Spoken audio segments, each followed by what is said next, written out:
Step back and watch the step. My bad for the disrespect. You want 17 birds? Big By not playing this over the countdown. In my line, if you want 17 birds, big ring, I play for the 17 birds. I know a guy, if you want 17 birds, big ring, I play for the 17 birds. I know a guy, if you want 17 birds, this GOAT talk. Big ring, I play for the 17 birds. Yeah, I'm from the 17th curb. I'm a G. I know how a G17 works. I'm a beast. I done moved grass all on this turf. Before the pandemic, face mask gonna work.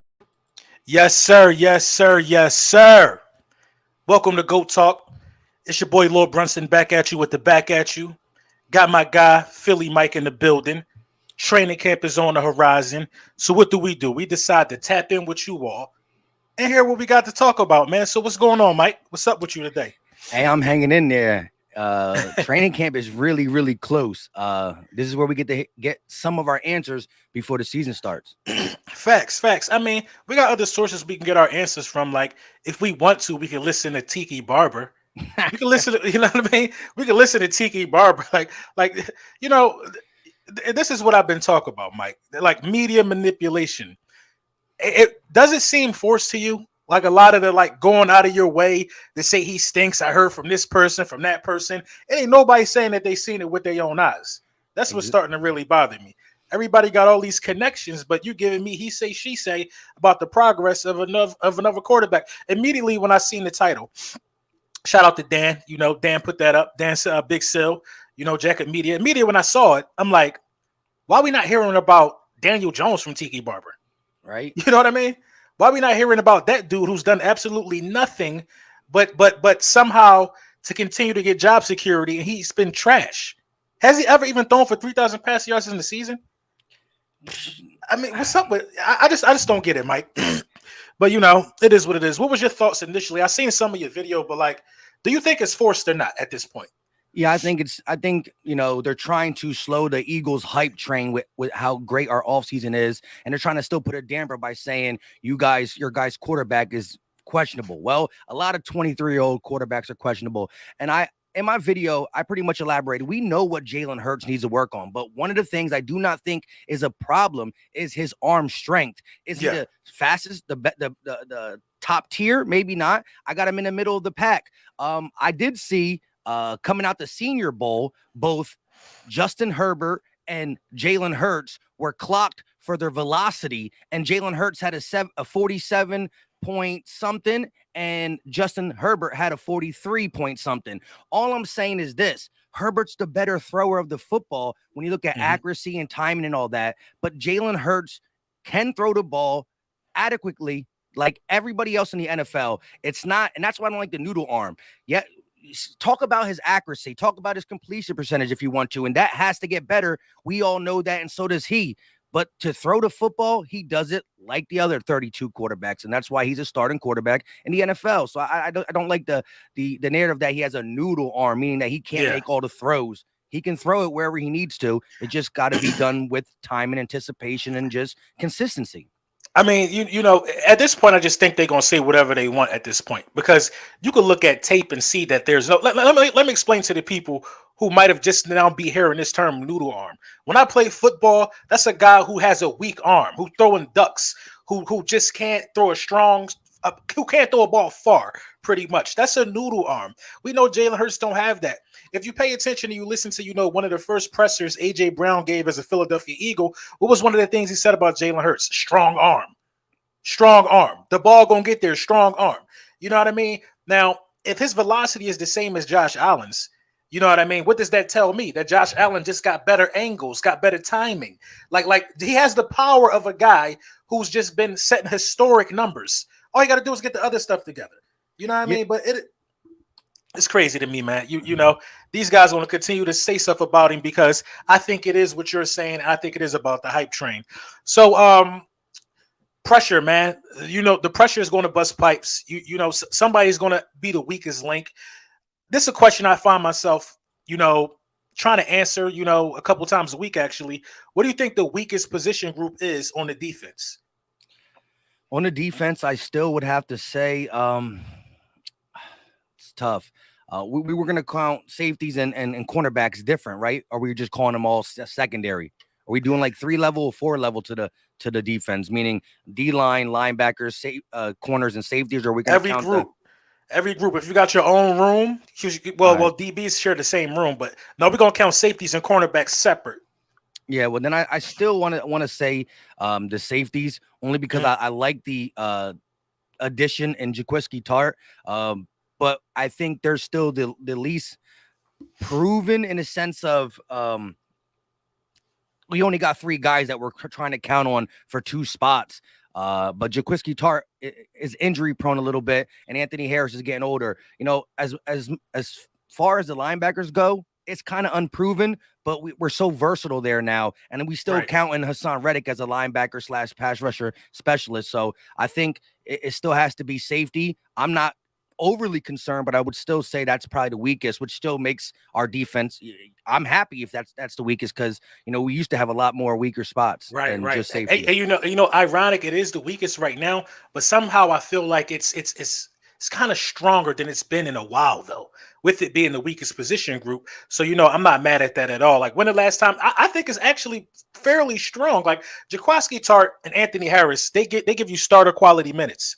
Then who knows what you're going to get? Well, it's still kind of weak when you get down to like the Kayvon Wallace. It's still kind of weak. Yeah, and Epps is still unproven. So if you have a major injury there, you could be in some trouble. So I think possibly bolstering that up. I really like the idea of Landon Collins. I know he don't do too much coverage, but I just really like that pick for the way our defense is built right now. Would you add at safety, or would you add somewhere else if you had to add tomorrow? If you knew you were going to add to the defense, where were you at? Probably in the safety group, only because of outside of injury, we're still not as deep.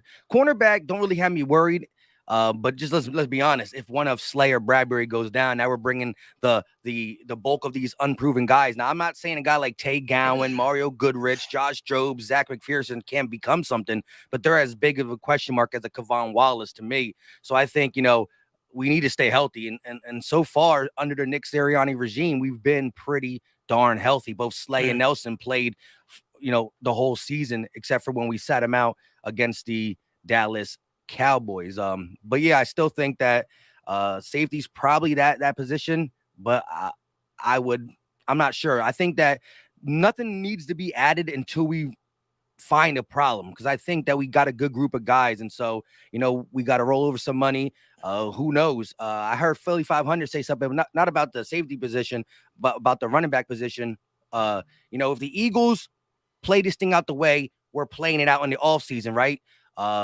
We could find ourselves in a situation where it's 2017 again, and we're feeling really good about this team, and we go ahead and add a crucial running back, a safety, a playmaker on one side of the ball at the deadline, because we have some tradable pieces and some cap flexibility. So I like to keep it how we are right now for now.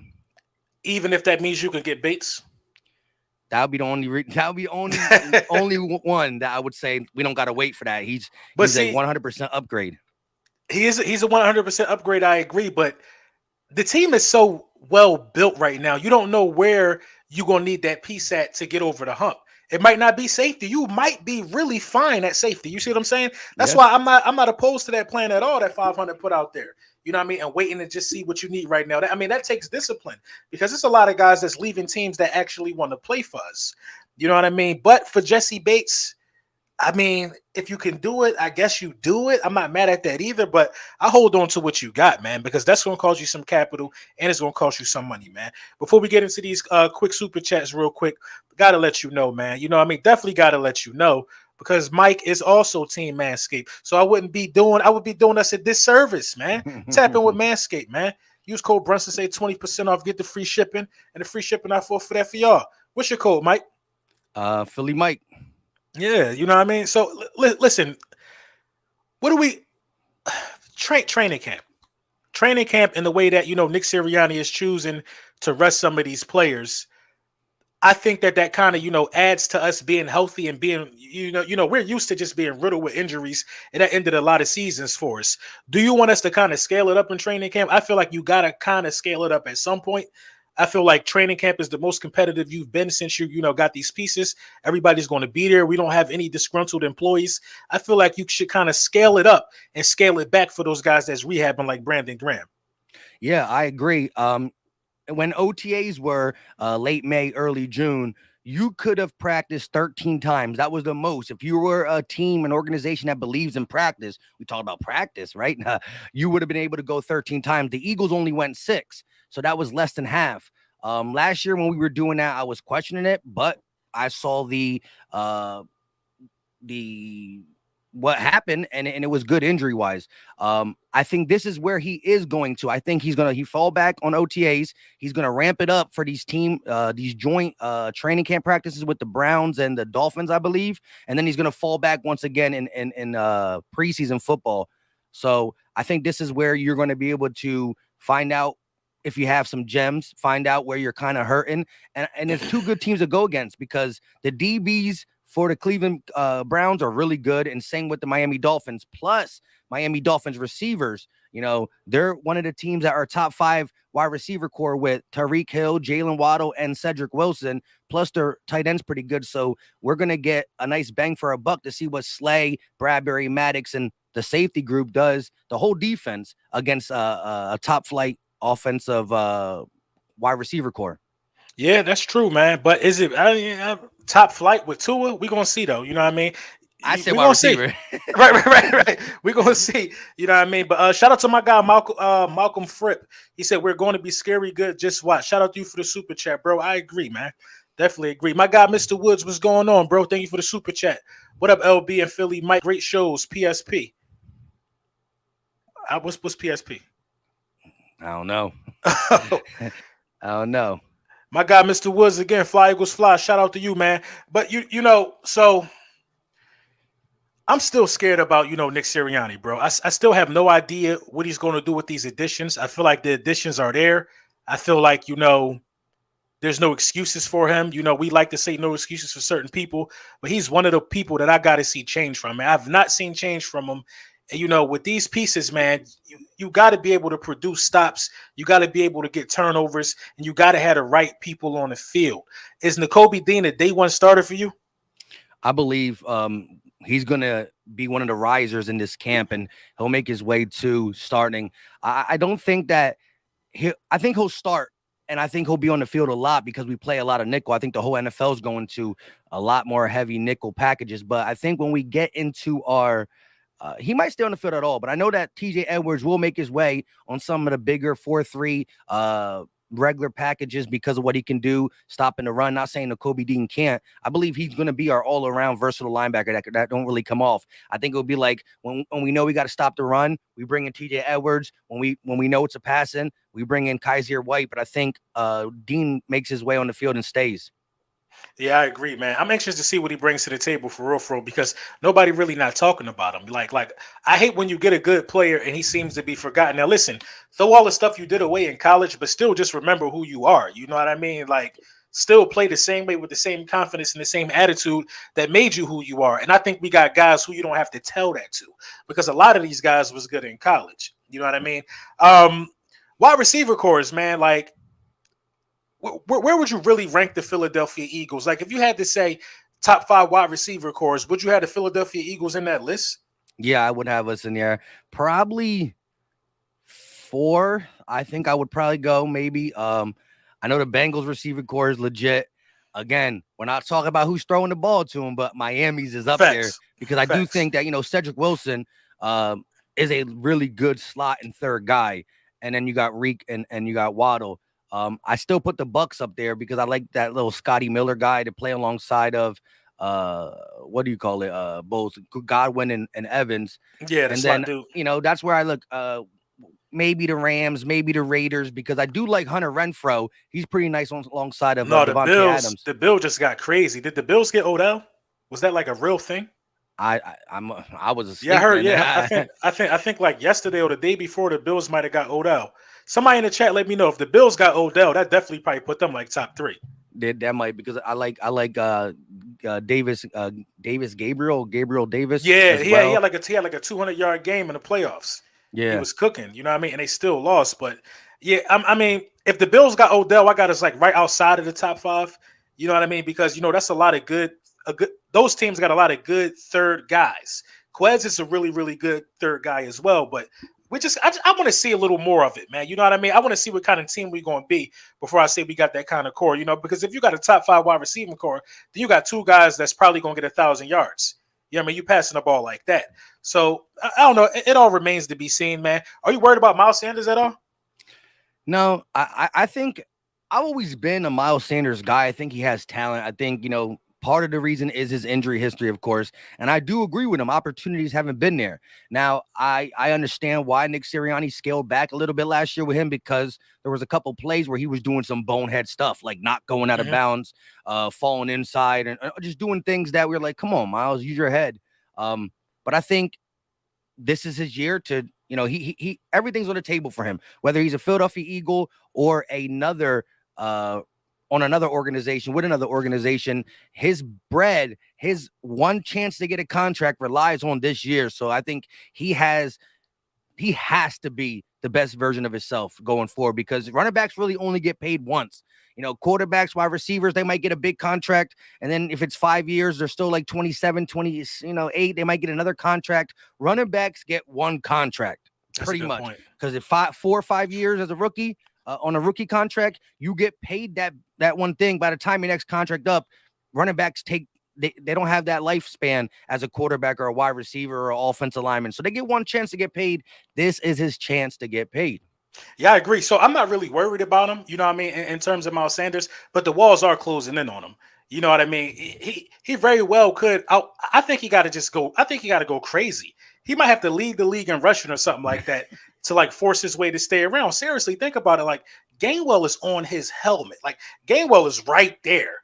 You know what I mean? This is like a Zeke Tony Pollard situation all over again, except our Zeke and Miles Sanders ain't get paid. You know what I mean? So they could just like do away with him. So you know what I mean? Like Gainwell is getting so close, and Gainwell is really effective on those swing passes. And those are the passes I think Jalen Hurts needs to consistently make to take him to the next level. Like I seen Tom Brady. Now, don't get me wrong, Tom Brady tore up a bunch of teams last year, but Tom Brady was crazy proficient with dumping the ball down. Like didn't Fournette kill us like that? Like those running backs get the ball for Tom Brady. That's how it's always been his whole career. So if Jalen Hurts picked up anything from a guy like Tom Brady, I hope it was that. You know what I mean? Use the outlets when nothing downfield is available. Just keep the chains moving. Positive yards are good yards. And Kenneth Gainwell, he kind of brings a little more versatility when he in a lineup, because Jalen Hurts recognizes him flashing out of the flats for some reason way more than he does Miles Sanders, and he gets him the ball. So I think Gainwell is proven to be more of an asset. Miles Sanders, he got to go above what he's done. Like Miles Sanders got to rush for like close to 1,100 yards, in my opinion, to like make a strong case to stay, because Gainwell will be on a rookie deal for like 3 more years. So yeah, and I wanted to just say real quick, I think that even hurts him in the sense of if he has a top 3 or leads the league in rushing, that means you're going to have to pay him top 5. And because of what Gainwell offers this team and the fact that we don't pay running backs, I think he's in a very bad position to be an Eagle next year. Because if he stinks, well, we're not going to pay him. If he's really good, we're not going to pay him because it's going to cost too much. That's good for him in his career, because he'll get a bag from somewhere. But I think it's a fine line. If he's not good enough, we're going to let him go. If he's too good, we're going to let him go, because I think the Eagles won't pay top dollar for a running back. So he has to be, in that middle ground. I mean, I hope he's as productive as possible, but if he's going to have to take a middle-ish of the pack type contract if he wants to be an Eagle. And so that's going to be up to him, his agent, and what he produces in 2022. Yeah, I agree, man. I'm honestly surprised that he didn't get traded. Like, I really thought that was going to happen this offseason. The offseason not over. Like, I don't want it to happen, but it seems like a strong possibility. But, it is what it is, man, when you're talking about that position. How do you feel about the quarterback room? I don't think I ever asked you this offseason. Now, obviously, we know Jalen Hurts is going to be the starter. Would you feel okay with this roster if Jalen Hurts had to come in, and I'm sorry, Gardner Minshew had to come in like week 9 the rest of the way? Do you think you would still be able to win a division with this roster? Yeah, I think this roster, again, we know what Jalen Hurts has to get better at, but I think this is a roster that will make him better. It will enhance any quarterback that's playing because of, the offensive line doing their job, the running game. We have a bunch of guys that can run the ball between the tackles and outside, and then the wide receivers. When you're open, it's a lot easier to get the ball, throw a ball accurately. You don't got to throw it in tight windows. So I think Gardner Minshew can come in and do the job. If we want to talk arm strength, that is a guy like, again, can he win games? Can he be accurate? Can he do this, that, and the third? Read defenses? Yes. But Gardner Minshew's a guy who definitely has more of a noodle arm in that regards than Jalen Hurts. But yeah, we saw what he did. He carved up the Jets last year. Again, one of them touchdowns. That ball was looking duckish in the air when Dallas Goedert caught it.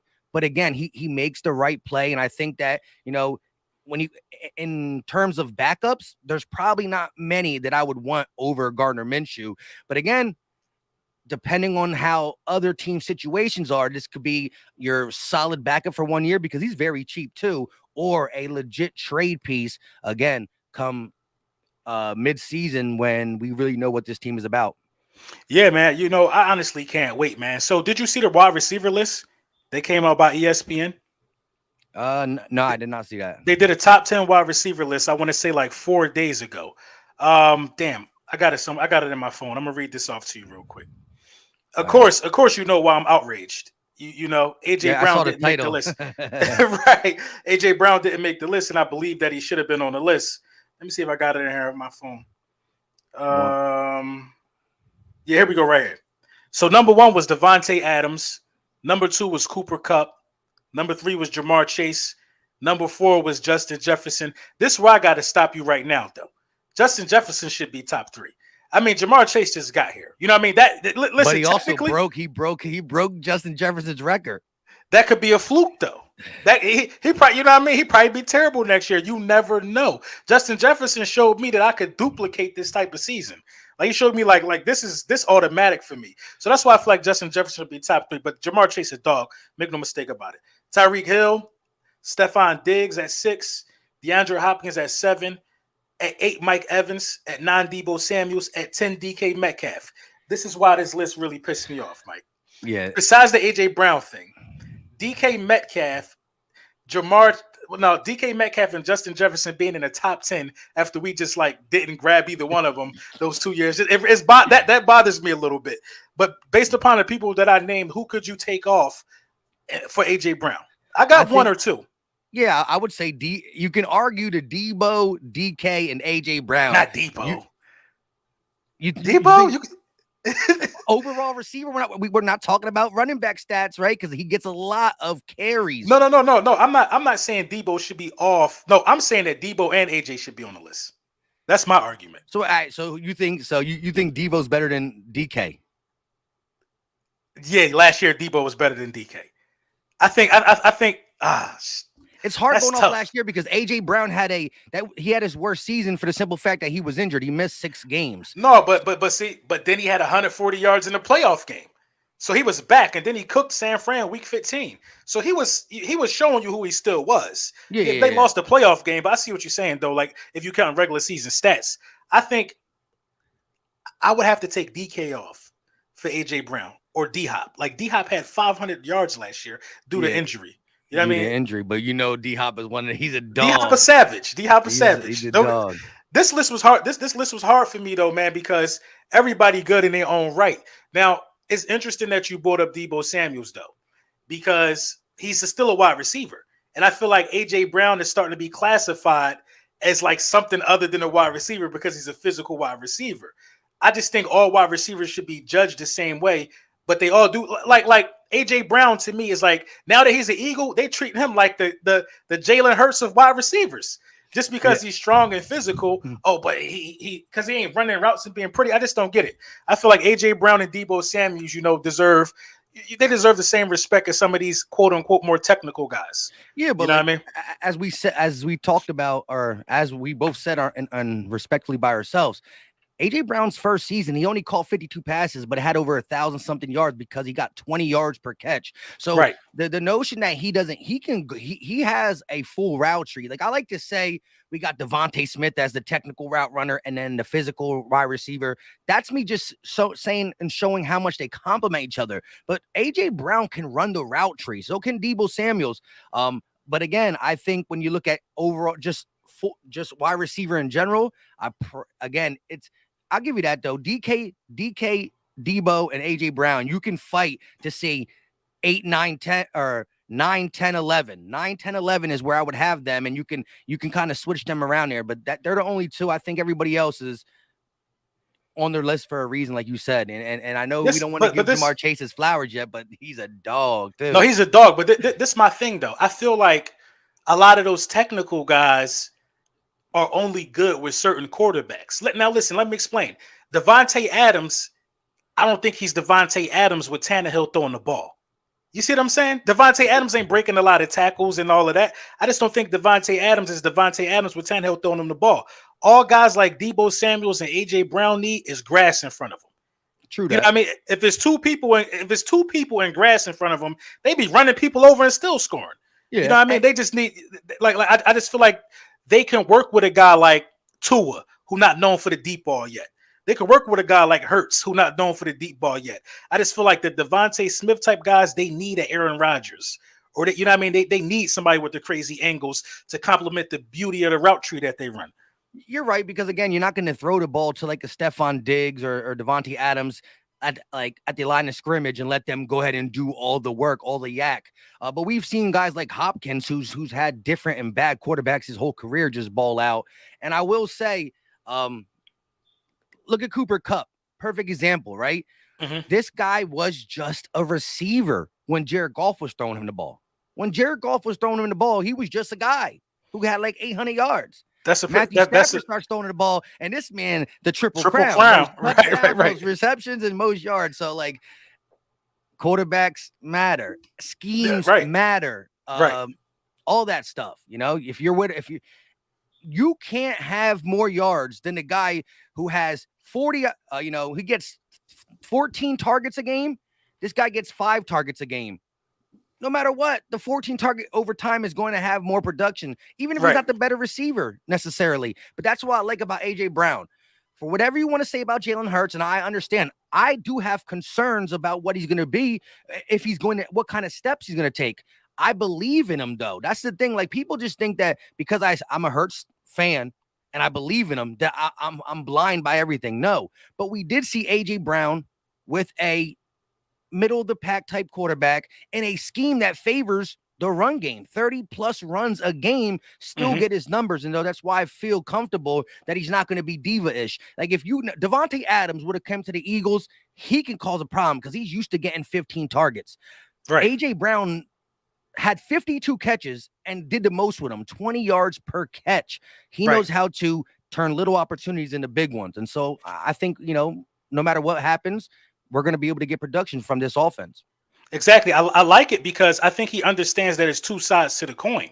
You know what I mean? Howie Roseman did such a great job. We weren't even really thinking about A.J. Brown, but it makes so much sense. Like A.J. Brown understands the importance of catching one of his targets, just like he understands.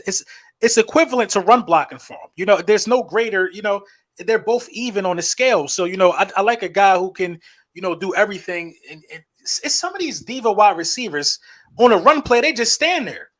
They don't even touch nobody. They literally just stand there. Randy Moss did it his whole career. D-Jax used to do it. D-Jax used to run up. When D-Jax was young, he'd run up and fake like he about to be physical. He'd just get in your way. You know what I mean? A.J. Brown is trying to drive you down the field. And, you need that if you're trying to break some of these big runs. So I'm cool with it, man. I'm cool with the physical wide receiver over the pretty guy. We got a pretty guy anyway. You know what I mean? And our pretty guy run block. So, I'm good with that. Offensive line, man. Like, do you have any concerns? Do you still feel like that's the strongest group on the team?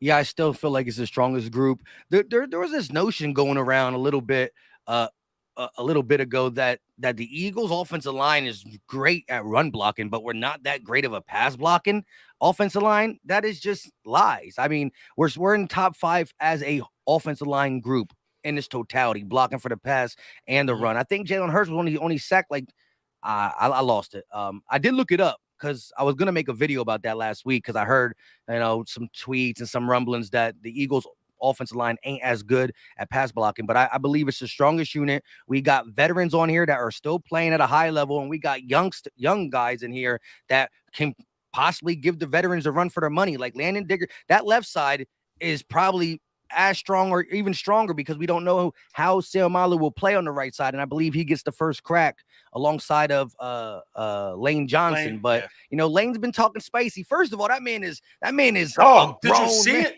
Did you see it, dog? Did you see? I'm scared of that, man. Because once you do that, and you got the track record Lane got, man, you know them tests coming. They coming like the SATs. And didn't he get caught with it before? Yeah, earlier on in his career, I believe. No, Carson Wentz's rookie year.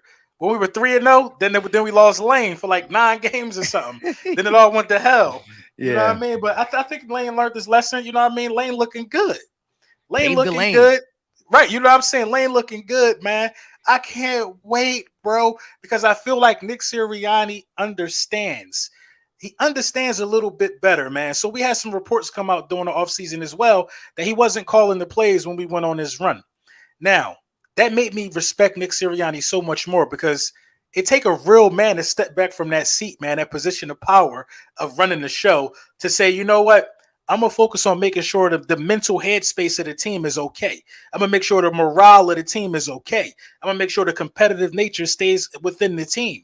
I'm going to let the guys that got these titles handle their job. Dog, I feel like, that will extend his career as a coach. If you're already understanding that calling plays is not his strong suit, you know what I mean? I'm excited for this team, man, because by him knowing that now, I feel like you're going to get much more of a diversified offense. We really only had a tale of 2 tapes. You know what I mean? Show me the stretch where we was playing great mixed up football. It doesn't exist. We either were pass heavy or run heavy. Now this is the year where I feel like you got to balance it out, be kind of 60-40-ish or something like that. You know what I mean? So are you okay with, letting the play calling stay the way it is with the offensive coordinator now doing his job? Yeah. If it ain't broke, don't fix it. And like you said, it's, head coaches, some of them have the biggest egos. For him to say, bro, I'm going to change it up. I'm going to do this, that, and the third, whether it's, making sure the game plan is more heavier run, whether it's giving your play calling duties up and being perfectly fine with it. Head coaches, especially your first chance, could be stubborn. And, leashes are not that long anymore in the NFL for players and coaches. If you're not producing things, they're going to change things up. So I ain't mad at it. I think, we either got to slow down on the screens or we got to start doing them better because at one time we were a little bit too heavy with the screen, wide receiver screen, running back screens. And I remember there was a day where we were really killing it. And I think we have the players to execute screens. Like Kelsey, one of the best second and third level blockers. And you got elusive guys like Kenneth Gainwell, Miles Sanders, Quez Watkins. So I just think we need to execute better. And I think we need to make sure we're not getting no more wide receiver. What's the penalty we got like 8 times in the season where the legal contact? The legal contact. We get wide receiver. The pick play. Yeah, the pick play. We got to stop that. But again, I think Kenny G can do a lot of things in the backfield receiving the ball too. And I wanted to say this when we were talking about Miles and Kenny G real quick, and I pulled it up on my phone. Kenneth Gainwell had 107 touches, and he made a first down or a touchdown on 40 of them. Think about that. That's like 37, 38%. That's crazy. 107 times he touched the ball. 40 of them were either a first down or a touchdown. This man know how to get it done. And that's why Kenny G gonna low key creep his way up there. That's crazy. Bro. 40. That's a wild stat. That's a wild stat, dog. The stat that I always wanted to figure out, but I've been too lazy to look up was, how many times did we run screenplays? How successful were they? And what side of the field did we run them to? Because I feel like it's almost criminal. What we saw during that, like during down the probably the beginning of the season in the second half, Mailata and Dickerson and Lane Johnson have been just looking to eliminate people. Oh yeah. When you see film of these dudes in the open field, they trying to just lay people out. Like you should be running screens behind that left side. I just haven't seen much of it, man. And it's stuff like that, man, make me kind of wonder about the play calling and who the hell was doing it then. Maybe it was Nick. I'm glad he demoted himself because we need everything. You have to have a bag for everything this off season, man. You can't be lacking in no areas. Like we were trash at quick slants. Like a lot of shit got to change for us to get the results that we really happy about, man. A lot of stuff got to change, man. So it's not really all on Jalen Hurts. It's a lot of this is on the coaches to put the perfect game plan together 17 times this season. You got to do that, man. So, with that being said, the position battles. Let's talk a little bit about training camp. What position are you most excited to see scrap it out? I mean, linebacker is the one that just like screams out for the simple fact that, is Davion Taylor okay with taking a back seat? TJ Edwards said I was the best linebacker on this team last year. Not saying too much, but man, I know you guys you got Kaiser Wait, but don't forget about me. And you got the new additions. You got a guy in Nakobe Dean who was the best linebacker in college football, got a chip on his shoulder. He's young and he's looking for a spot. So I think that the linebacker position is going to be very fierce, competitive, and I'm all for it. Iron sharpens iron, and I think you get the best out there. But I'm also low key looking at that third wide receiver spot because as much as I would love to give it to Quez, I think he complements them the best. Zach Pascal wasn't brought in for no reason, and he does have that head coach and wide receiver connection. So he's good. He's a legit guy. And I did a video on how many times they both can play in a slot. And that's also what I want to credit Quez for, because in college, Quez Watkins never played the slot, and he played the slot a lot this season, this past season, and he's gotten better from it. So I like that third wide receiver spot. Sorry, Regger, I'm already kicking you out. I mean, you can fight for it too, but I mean, it's what it is. I feel like Pascal ain't come here to just lay down either. Yeah. You know what I mean? I feel like Pascal gonna bring a different level of aggression that we pretty much ain't see, man. My guy Pistol 2030 said, "What up, LB? What's going on with you, bro? What up? What up? What up?" Let me see. We got a couple more. Kevo said, "I seriously believe Sirianni one of them ones, fellas. Listen, it's a very high chance. It's a very high chance. I ain't mad at that, man. I'm definitely not mad at that. In fact, I hope it shake out that way. You know what I mean? Bird Gang 336. He said, LB, I owe you an apology. I slept on your music, but I listened. You fire G, Smoke Salmon Fire. I'm buying the album. I'm gonna support this man, real rep. I appreciate you, bro.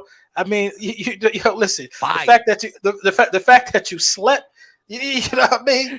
You're tripping. But no, I get it, man. You know what I mean? I appreciate everybody that listen, bro, for real. I put a lot of hard work into putting the best thing out for y'all. And he made me forget I was about to start talking about music. So for me, it's cornerback, bro. It's cornerback. I really want to see the cornerbacks fight it out. Now, you already know about Slay and Bradbury, but them unsigned free agents that we signed before we got Bradbury, it was a lot of hype around them guys, man, because somebody was going to eventually have to get some playing time. You know what I mean? I really want to see how those. I want to see about Mario Goodrich. Didn't he get the highest contract for like his position or something like that? Well, he was the highest paid undrafted rookie free agent, but then Carson Strong, when we signed him, the quarterback, that probably would have been drafted if it wasn't for his knee problems. He beat him. And you know how everybody likes to come at you in the comment section, because literally I make the Mario Goodrich video of him the highest paid undrafted, and then the next day we signed Carson Strong that's higher than them, and everybody coming in and correcting me, and I'm like, right. The date he had that record for 24 hours. Let him he did. On. I mean that definitely happened. But yeah, man, I want to see what they bring to the table, man. I hear the kid Job from Alabama is good. You know what I mean? I want to see what they bring to the table, because if somebody get injured, which could be a possibility as well, fingers crossed, somebody got to step up too, man. I'm excited for Maddox. I think Maddox gonna have a really good season, bro. I'm excited for Maddox, man. The growth has been there. Yeah, man, it's going to be a lot of crazy battles all across training camp, man. So that Jimmy Moreland dude, remember we signed him as well, ex-Washington, blah, blah, blah, blah, blah team. He's going to be that guy, I think, that can help relieve Maddox a little bit. If Maddox does get banged up, I think he's pretty good at the slot. He can play inside and outside as well. But I look at Jimmy Moreland as a guy who's really going to make some noise to be that possible fourth guy, or a guy who can come in if there is an injury. But you got to have corners, because we don't play dime. We didn't have the personnel last year to play dime, according to JG. But there are going to be times where you got to bring out four, maybe even, four DBs. And so that fourth and fifth guy might still get some PT. So that battle's going to be good too. I agree with you. Yeah, let me see if I got the schedule right here. I want to see if we could pinpoint some of those games where we might be, damn, I don't have it up here. Some of those games where we might be a little, cornerback heavy. Because what's some great passing attacks in the National Football League? Great passing attacks. And it's going to be a lot of, coaches looking at you probably, isolate Darius Slay or isolate Bradbury, you know what I mean? Bring them away from the play. And you know what I mean, kind of pick on the slot corner and other guys that's guarding out there. So we'll see, man. Jersey boy, man, with all the talent on this team, coaching is crucial. Shout out to you, bro, for the super chat. Gannon got to be aggressive and force turnovers. Offense needs to be explosive all over the field. I think it has to be that way. There's no way you could come out here playing 8 yards off coverage. If that happens, players need to riot. Players need to start speaking out against it, man, because y'all got the firepower to win a damn championship. Seeing Fletcher Cox in the flats was just disrespectful, man.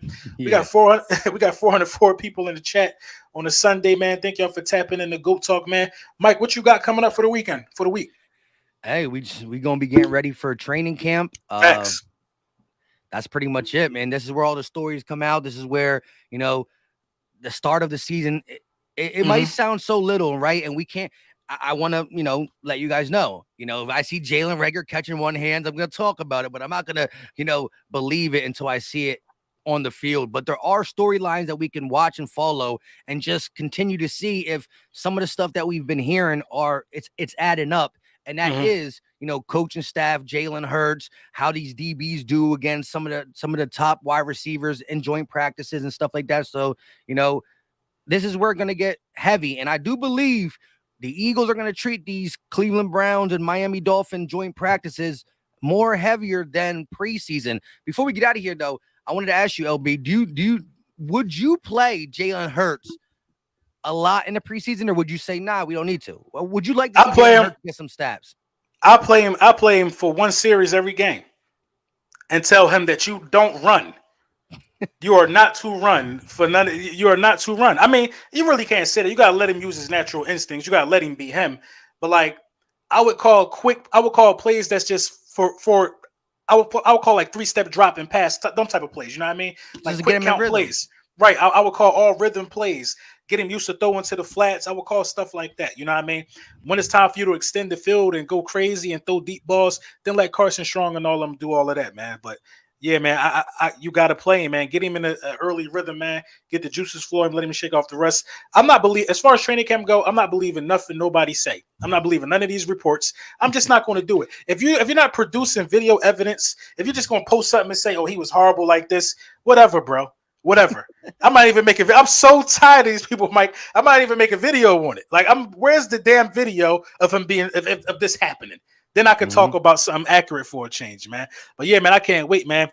And next time, ladies and gentlemen, I don't know if we're gonna do the our final 32 quarterback list. We still got to knock that out at some point, but we are trying to start ramping up to doing GOAT Talk at least once a week for a while. You know what I mean? After camp. Preseason is coming, and then we off to the races, man. Who knows? We might as well stream like one of the preseason games if we can, just to get back in the flow because it's about to get crazy this season, Mike. Everybody gonna be busy. You gonna be streaming. I'm me, you, Philly 500. It's about to be crazy, man. But yeah, man. Shout out to y'all, man. Don't forget to tap in, man. The Hurt season hat's still available. Footprints coming out this Friday. It's going down, man. It's going down, man. Thank y'all, man. Love y'all, man. This is GOAT Talk, and we out. Enjoy your Sunday. Eat your dinner, and fly, Eagles, fly. Peace.